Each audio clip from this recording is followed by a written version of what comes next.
বাংলাদেশের সমকালীন বুদ্ধিবৃত্তিক ইতিহাসে ফরহাদ মজহার এক অবিচ্ছেদ্য কিন্তু চরম বিতর্কিত ও রহস্যময় নাম। ৮০ দশকের কট্টর মার্ক্সবাদী গুরু থেকে আজকের সুফিবাদী তাত্ত্বিকতার এই দীর্ঘ পরিক্রমা কেবল এক ব্যক্তির পরিবর্তন নয়, বরং এক গভীর রাজনৈতিক ধাঁধা। যে মানুষটি কয়েক দশক ধরে মার্ক্সবাদী দর্শনে এক সমাজতান্ত্রিক বাংলাদেশ গড়ার নেশায় বিভোর ছিলেন, তিনি কেন হঠাৎ করেই সুফি সাধক হয়ে উঠলেন?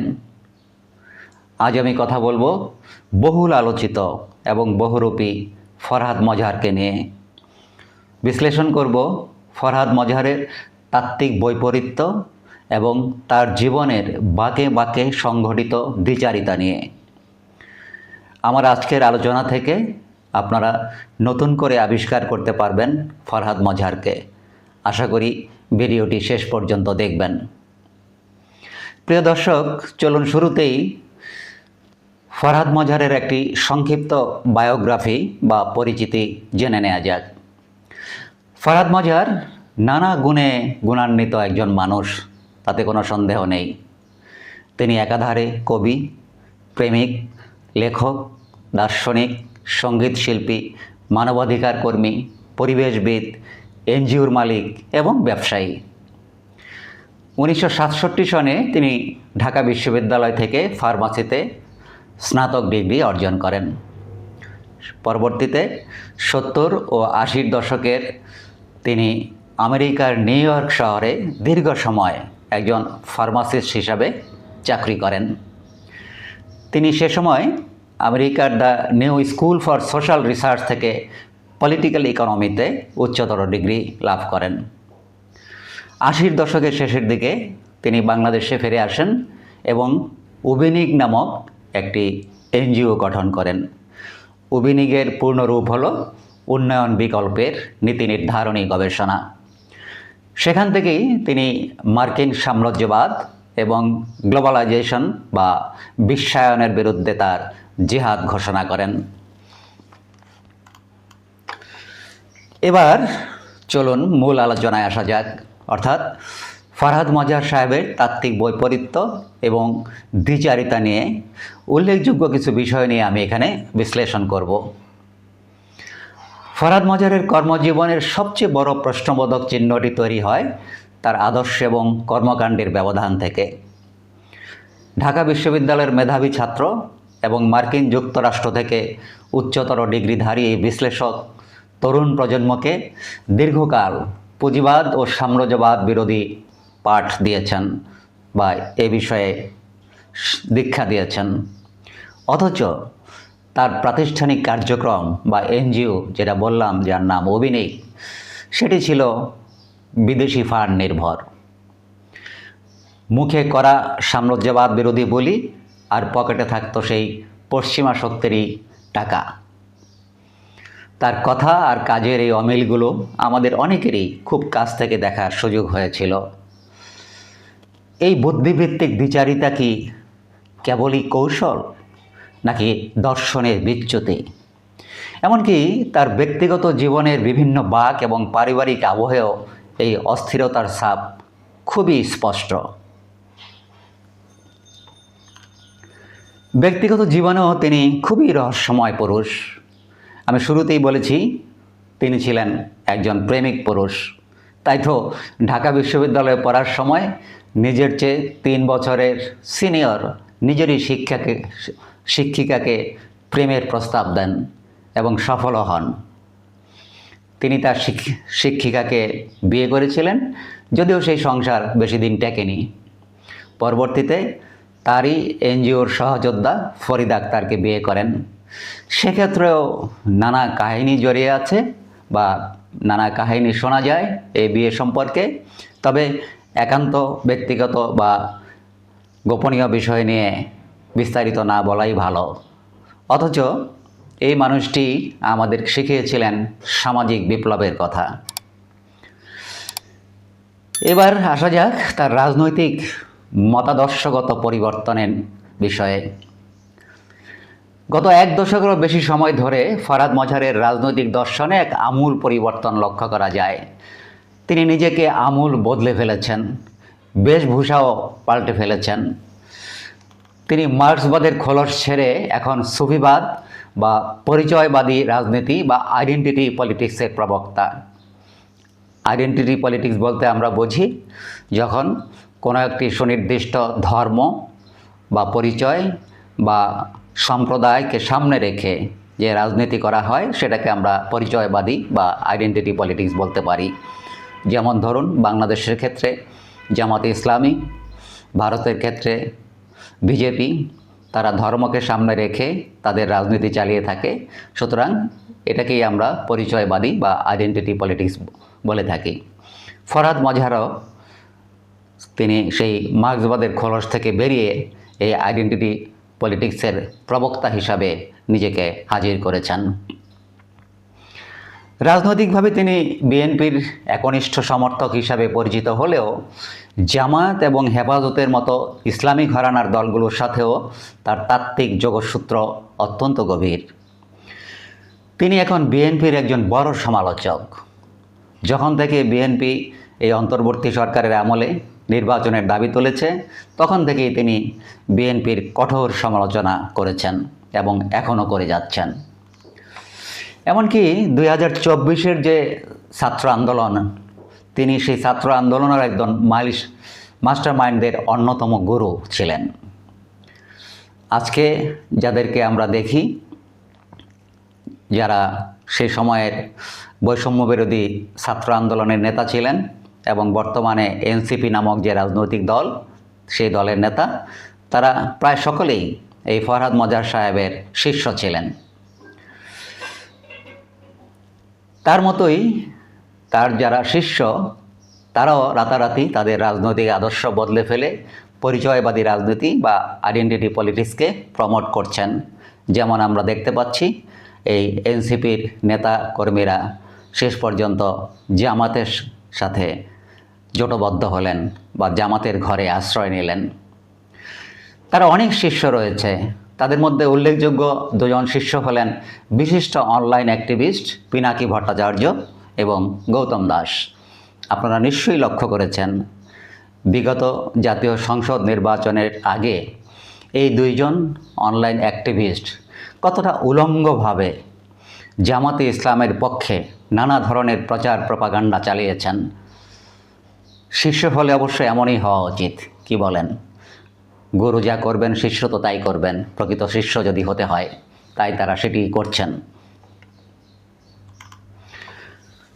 ফরহাদ মজহার বরাবর বাংলাদেশের প্রতি ভারতের যে আধিপত্যবাদ বা আধিপত্যবাদী মনোভাব, তার কট্টর সমালোচক ছিলেন। এর বিরুদ্ধে তিনি সোচ্চার ছিলেন। কিন্তু এখানেও তার দ্বিচারিতা খুবই স্পষ্ট। আপনাদের নিশ্চয়ই মনে আছে 2024-এর জুলাই গণ অভ্যুত্থানের পরে ভারত সরকার এবং বিশেষ করে ভারতের মিডিয়া বাংলাদেশকে নিয়ে অত্যন্ত জঘন্য এবং নোংরা রাজনীতির খেলায় মত্ত হয়েছিল। তারা প্রমাণ করার চেষ্টা করেছিল যে বাংলাদেশে একটি জঙ্গিদের সরকার গঠিত হয়েছে জুলাই অভ্যুত্থানের পরে। এবং সবচেয়ে ভয়াবহ যে প্রপাগান্ডা তারা ছড়াচ্ছিল তা হলো হিন্দু নির্যাতন। তারা তাদের মিডিয়ার মাধ্যমে নিয়মিতভাবে প্রচার চালিয়ে যাচ্ছিল যে বাংলাদেশে এই জঙ্গিবাদী সরকারের আমলে, অর্থাৎ অন্তর্বর্তী সরকারের আমলে হিন্দুদের উপর ব্যাপকভাবে নির্যাতন হচ্ছে, যা ছিল সম্পূর্ণ মিথ্যা। ভারতীয় হিন্দুত্ববাদী সরকার ও গদি মিডিয়া বাংলাদেশে একটি দাঙ্গা লাগানোর জন্য ব্যবহার করেছিল আরএসএসের বাংলাদেশি ভার্সন ইসকন নামক সংগঠনটিকে। আপনাদের মনে আছে যে ইসকনের প্রতিনিধি চিন্ময় কৃষ্ণ দাস বাংলাদেশ সম্মিলিত সনাতনী জাগরণ জোটের ব্যানারে সে সময় দেশব্যাপী সভা সমাবেশের মাধ্যমে হিন্দু নির্যাতনের দাবি তোলে। এক পর্যায়ে তার কাজ বা বিভিন্ন কর্মকাণ্ড এতটাই বাড়াবাড়ির পর্যায়ে চলে যায় যে অন্তর্বর্তী সরকার তাকে গ্রেফতার করতে বাধ্য হয় এবং তাকে গ্রেফতারও করা হয়। তাকে গ্রেফতারের আগে এই ফরহাদ মজার সাহেব দেখা করতে যান চিন্ময় কৃষ্ণ দাসের সাথে। তাকে ফুলের মালা দিয়ে বরণ করেন চিন্ময় কৃষ্ণ দাস। এ থেকে কি স্পষ্টভাবে প্রতীয়মান হয় না যে ফরহাদ মজার ভারতীয় আধিপত্যবাদের বিরুদ্ধে গলা ফাটালেও তিনি আসলে নিজেও একজন পরিচয়বাদী রাজনীতি বা আইডেন্টিটি পলিটিক্সকেই বুকে ধারণ করেন? প্রশ্ন জাগে, ফরহাদ মজার আসলে কার হয়ে কাজ করছেন বা করেন? ভারতের কট্টর হিন্দুত্ববাদী নেতার সাথে তার এই বৈঠকের রহস্য হয়ে কি? কেনই বা এই ইসকনের নেতা তাকে ফুলের মালা দিয়ে বরণ করেন? কেনই বা তিনি ওরকম একটি সংবেদনশীল সময়ে তার সাথে দেখা করতে যান? ফরহাদ মজার সাহেব ডক্টর ইউনূসের নেতৃত্বাধীন অন্তর্বর্তী সরকারের একজন বড় সমালোচক ছিলেন। তার সমালোচনার মূল বিষয় ছিল বর্তমান সংবিধানের অধীনে হাসিনা সরকারের রাষ্ট্রপতি শাহাবুদ্দিন চুপ্পুর কাছে কেন শপথ নেওয়া হলো, কেন গণ অভ্যুত্থানের সরকার পুরনো সংবিধান রক্ষা করবে, কেন সংবিধান সভা বানিয়ে জনগণের আকাঙ্ক্ষার আলোকে নতুন সংবিধান করা হলো না। এগুলো ছিল তার সবচেয়ে বড় ক্ষোভের দিক। তিনি শেষের দিকে অন্তর্বর্তী সরকারের সাংবিধানিক বৈধতা নিয়েও প্রশ্ন তোলেন। তিনি নতুন সংবিধান করার আগে জাতীয় নির্বাচন অনুষ্ঠানের ঘোর বিরোধিতা করেন। তিনি তথাকথিত নির্বাচনের মাধ্যমে একদল লুটপাটকারীর পরিবর্তে আরেক দল লুটপাটকারীদের ক্ষমতায় আনার বিরোধিতা করেন। এখানে তিনি নতুন লুটপাটকারী হিসাবে মূলত বিএনপির প্রতি ইঙ্গিত প্রদর্শন করেছেন। প্রকারান্তরে তিনি অন্তর্বর্তী সরকারের মেয়াদকে দীর্ঘস্থায়ী করার যে প্রক্রিয়া, সেই প্রক্রিয়ার সাথে যুক্ত ছিলেন। আজকে যখন আমরা শুনতে পাই, যখন সেই সময়কার অন্তর্বর্তী সরকারের যারা ছাত্রনেতা, তাদের মধ্যে যখন কেউ কেউ দাবি করেন যে অন্তর্বর্তী সরকারকে 2029 সাল পর্যন্ত ক্ষমতায় রাখার জন্য ডিপ স্টেটের লোকেরা চেষ্টা করেছেন বা তারা এই ব্যাপারে কথা দিয়েছিলেন তাদেরকে থেকে যাওয়ার জন্য, এবং তারা সার্বিকভাবে সহযোগিতা করবেন বলে আশ্বাসও দিয়েছিলেন, তাহলে এই ফরহাদ মজার সাহেবও কি সেই দলেরই একজন ছিলেন যারা এই অন্তর্বর্তী সরকারকে নির্বাচনের পরিবর্তে দীর্ঘমেয়াদে ক্ষমতায় থাকার চেষ্টা করেছিলেন? এখানে সবচেয়ে মজার ব্যাপার হলো, তিনি একদিকে অন্তর্বর্তী সরকারের করার সমালোচনা করছেন বা করেছেন, সংবিধান আর প্রেসিডেন্টের শপথ নিয়ে তিনি বলেছেন কেন শাহাবুদ্দিন চুপ্পুর কাছে ইউনূস শপথ নিলেন, কেন কেন্দ্রীয় শহীদ মিনারে গিয়ে এই শপথ অনুষ্ঠান হলো না, কেন একটি বিপ্লবী সরকার গঠন করা হলো না। অথচ তার নিজের স্ত্রী ফরিদা আক্তার সেই সরকারেরই একজন উপদেষ্টা ছিলেন। তার এই বিপ্লবী সরকার বনাম উপদেষ্টা স্ত্রীর যে দ্বৈত অবস্থান, এটা কি সাধারণ মানুষের সাথে এক ধরনের তামাশা বা দ্বিচারিতা নয়? এই দ্বৈত অবস্থান কি কোনো সুদূর প্রসারী পরিকল্পনার অংশ, নাকি কেবলই রাজনৈতিক সুবিধাবাদ? সেটি নিয়েও আমাদেরকে ভাবায়। ফরহাদ মজার 2017 সালে একটি নাটক করেন, গুম হওয়ার নাটক। আপনাদের অনেকেরই হয়তো মনে থাকতে পারে যে 2017 সালে ফরহাদ মজার এক রহস্যময় নিখোঁজ হওয়ার নাটকের কথা। সেই সময়ে তার পরিবার থেকে দাবি করা হলো যে ফরহাদ মজারকে কে বা কারা গুম করেছে, কিন্তু একদিন পর সিসি ক্যামেরার ফুটেজে তাকে দেখা গেল খুলনার বাস স্ট্যান্ডে ঘুরে বেড়াতে এবং বাসের টিকিট কিনে হানিফ পরিবহনের বাসে ঢাকার উদ্দেশ্যে রওনা দিতে।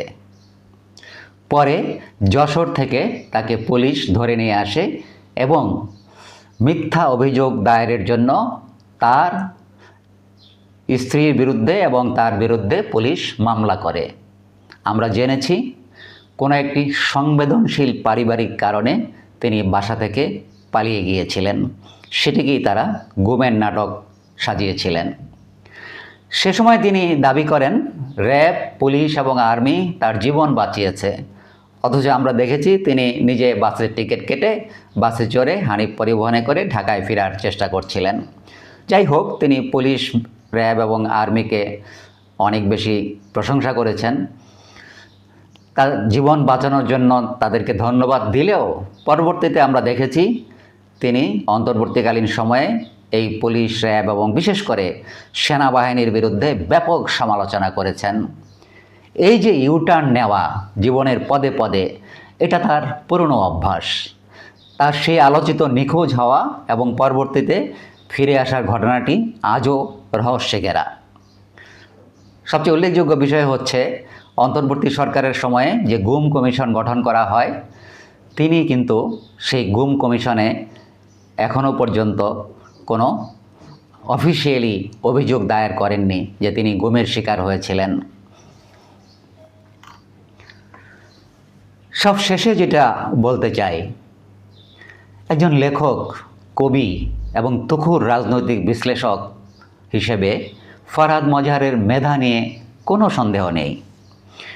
80-র দশকের ত্রুটিপূর্ণ শিক্ষানীতি বিরোধী ছাত্রদের মিছিলে যখন স্বৈরাচারী এরশাদ সরকারের পুলিশ ট্রাক তুলে দেয় এবং কয়েকজন ছাত্রনেতা সেখানে নিহত হন, সে সময় তিনি কবিতা লেখেন। তার কবিতার শিরোনাম ছিল লেফটেন্যান্ট জেনারেল ট্রাক। বিপ্লবী চেতনায় আসক্ত হয়ে তিনি কবিতা লিখেছেন, আমাকে তুমি দাঁড় করিয়ে দিয়েছ বিপ্লবের সামনে। তিনি গান লিখেছেন এবং নিজেই গেয়েছেন, এই নষ্ট শহরে নাম না জানা কোনো এক মাস্তান ছুঁড়ে না হয় দিয়েই ছিল চিঠি। তার সেই গানের সাথে বা গানের কথার সাথে মিলেই প্রশ্ন করতে চাই, তিনি কি তার মেধাকে এই নষ্ট রাজনীতির সুযোগ নিয়ে কেবল বিভ্রান্তি ছড়াতেই ব্যবহার করছেন? বামপন্থা থেকে সুফিবাদ, সাম্রাজ্যবাদ বিরোধিতা থেকে আইডেন্টিটি পলিটিক্স, এই গোলক ধাঁধায় হারিয়ে যাওয়া এক পথ প্রদর্শক ফরহাদ মজহার। আসলে তিনি নিজে কি চান তা বোঝা আজও এক বড় রহস্য আমাদের জন্য। প্রিয় দর্শক, আপনাদের কাছে কি মনে হয়, তিনি কি সত্যিই কোনো পরিবর্তন চান, নাকি কেবল অস্থিতিশীলতাই তার লক্ষ্য? কমেন্টের মাধ্যমে আমাদেরকে জানাতে পারেন আপনাদের মূল্যবান মতামত। ভিডিওটি ভালো লেগে থাকলে লাইক এবং শেয়ার করতে পারেন। ধন্যবাদ।